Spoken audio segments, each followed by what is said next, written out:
আসসালামু আলাইকুম, সবাই কেমন আছেন? আজকে আপনাদের সাথে একটা ভিন্ন ধরনের ভিডিও শেয়ার করব। এটা একটা কার অ্যাক্সিডেন্টের ভিডিও। নরমালি আমার এই চ্যানেলে আমি ট্রাভেল রিলেটেড ভিডিওগুলো আপলোড করে থাকি। সো আজকের এই ঘটনাটা একটা আনফরচুনেট ঘটনা এবং এটা হয়েছে মূলত ট্রাফিক রুলস না মানার কারণে।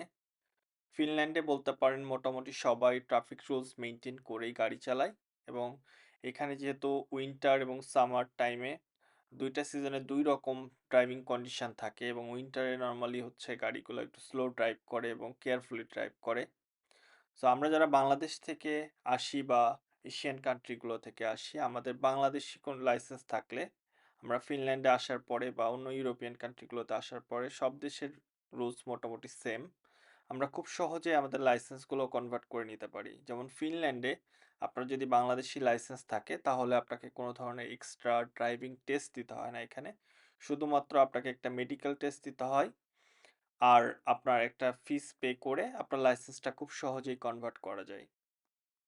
এবং আমরা অনেকেই মনে করি যে আমাদের কাছে ড্রাইভিং লাইসেন্স আছে মানে আমরা ড্রাইভিং জানি। কিন্তু ড্রাইভিং লাইসেন্স থাকার থেকেও ইম্পোর্টেন্ট হচ্ছে আপনার রুলস গুলো ফলো করে গাড়ি চালানো। এবং এখানকার ড্রাইভিং রিলেটেড ব্যাপারগুলো সরাসরি আপনার রেসিডেন্স পারমিট বা পিআর এর সাথে কানেক্টেড। এই কারণে এখানে সবাই ড্রাইভিং রুলস গুলা খুব কেয়ারফুলি মনিটর করে এবং আমার গাড়িতে নরমালি ড্যাশ ক্যাম লাগানো। সো আজকের যে অ্যাক্সিডেন্টটা হয়েছে এখানে, এটা আমার গাড়ির ড্যাশ ক্যামের ভিডিও থেকে নেওয়া এবং আপনি দেখছেন যে সিগন্যালটা এই মুহূর্তে গ্রিন হয়ে গেছে। সো যখন সিগন্যালগুলো গ্রিন থাকে তখন নরমালি ডাইনে বামে খুব বেশি ফলো করে না। বাট আমার কাছে কেন জানি মনে হয়েছিল বাম থেকে যে গাড়িটা আসছে এই গাড়িটা ব্রেক করবে না। সো আমি আমার গাড়িটা হালকা স্লো করেছিলাম। বাট ডাইনের গাড়িটা দেখছেন যে ও স্লো করে নাই এবং ২ টা গাড়ির ক্রাশিং হয়েছে। সো বাম থেকে যখন এই গাড়িটা আসছে, ওর উচিত ছিল এই জায়গাটায় ওয়েট করা এবং যেহেতু এই সাইডের সিগন্যালটা গ্রিন, সব গাড়িগুলো চলে গেলে দেন মুভ করা। বাট আমি জানি না কেন ও ব্রেক করে নাই বা কোন কান্ট্রির। সো এই ছোট্ট একটা ভুলের কারণে অনেক বড় একটা অ্যাক্সিডেন্ট হয়ে গেল।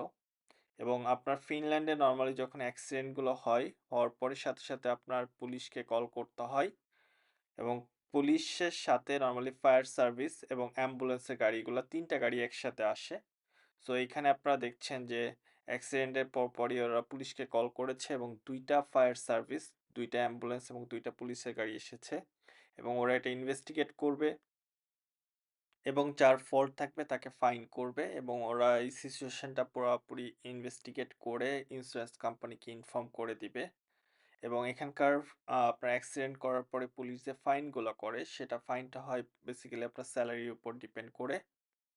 সো আপনারা যারা বাংলাদেশ থেকে আসছেন বা এখানে অলরেডি লাইসেন্স কনভার্ট করেছেন বা ড্রাইভিং করছেন, তাদের কাছে আমার রিকোয়েস্ট থাকবে আপনারা ড্রাইভিং করার আগে প্রপার রুলসগুলো জেনে ড্রাইভিং করুন এবং এখানকার আপনার ফিনিশ ইনস্টিটিউটগুলো থেকে আপনি বেসিক লেসনগুলো নিয়ে নিতে পারেন। আপনার যদি ড্রাইভিং জানা থাকে তাহলে আপনার পুরো লেসনগুলো নিতে হবে না। এছাড়াও আপনি অনলাইন থেকে বিভিন্ন সাইট থেকে আপনি রুলসগুলো জেনে নিতে পারেন। কারণ আপনার আমার ছোট্ট একটা ভুলের কারণে অনেক বড় প্রবলেম হয়ে যেতে পারে। আর আজকের এই ভিডিওটা আপলোড করার কারণ হচ্ছে আপনাদেরকে জাস্ট সতর্ক করা। সো আশা করি আপনারা সবাই ভালো থাকবেন। ইনশাআল্লাহ আবার কথা হবে নতুন কোনো ভিডিওতে।